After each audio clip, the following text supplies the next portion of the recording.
ہمارا سٹیٹس بھی ایسے ہی ہے.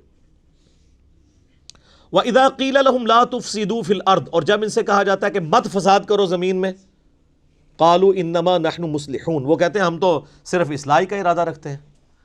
یعنی یہ اللہ کہہ رہا ہے یہ فساد کر رہے ہیں. کیوں فساد یہ کر رہے ہیں کہ اوپر سے ایمان قبول کیا ہوا ہے، ایمان والوں کو دھوکہ دے رہے ہیں، کافروں کے ساتھ بھی پینگیں بڑھائی ہوئی ہیں اور اندر سے جڑیں کاٹ رہے ہیں، اور کل کو جب جہاد کا موقع آئے گا تو یہ جو ہے وہ حصہ نہیں لیں گے. اور یہی ہوا ہے.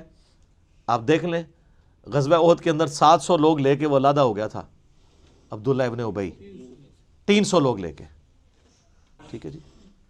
تو وہی عبداللہ ابن ابی نے جب یہ حرکت کی تو عبداللہ ابن مسعود کہتے ہیں کہ اللہ کی قسم اگر غزوہ احد سے پہلے مجھے کوئی پوچھتا کہ رسول اللہ کے صحابہ میں کوئی منافق بھی ہے تو میں کبھی نہ یہ بات مانتا، کیونکہ ساری ماشاءاللہ تکبیر اللہ سے نماز پڑھ رہے ہیں.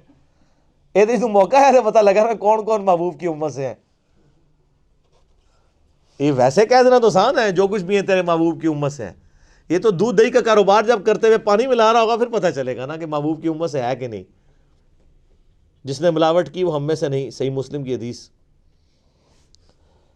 تو اللہ تعالیٰ فرماتا ہے کہ جب انہیں کہا جاتا ہے فساد مت کرو تو وہ کہتے ہیں ہم تو اصلاح کا ارادہ رکھتے ہیں، صلح صفائی سے چلنا چاہیے. کیونکہ منافقین ظاہر ہے چونکہ بزدل ہوتے تھے، جہاد کے بھی بڑے مخالف ہوتے تھے.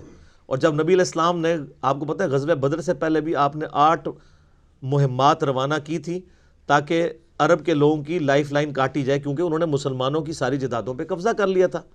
تو نبی علیہ السلام نے اس کے بدلے کے طور پر، اور یہ غزوہ بدر میں بھی ہوا، وہ آگے چل کے سورۃ الانفال میں آ جائے گا.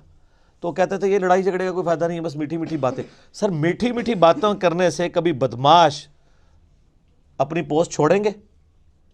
آج کافر کہتے ہیں جی اسلام نے تلوار کے زور کے اوپر رومن اور پرشین امپائر اکھاڑی ہے. تو سر پھر کس طرح اکھاڑتے؟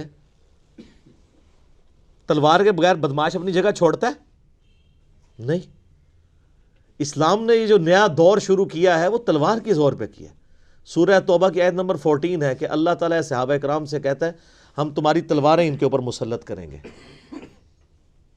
صدیوں سے بیٹھے ہوئے بدماش کیسے اکھاڑے جائیں گے؟ تو یہ جہاد اور قتال کے پیچھے حکمت یہ تھی. لیکن آج جہاد اور قتال یہ ہے کہ وہ مسلمانوں کو اکھاڑنے کے لیے استعمال ہو رہا ہے. ایک مسلمان دوسرے کا گلا کاٹ رہا ہے جہاد کے نام کے اوپر. سر آپ دیکھتے نہیں پچھلے 30-40 سالوں میں سعودیہ اور ایران کی پراکسی وار میں جو کچھ ہمارے ملک کے اندر ہوا ہے، اور وہ آج تک ہم اس چنگل سے باہر نہیں نکل سکے.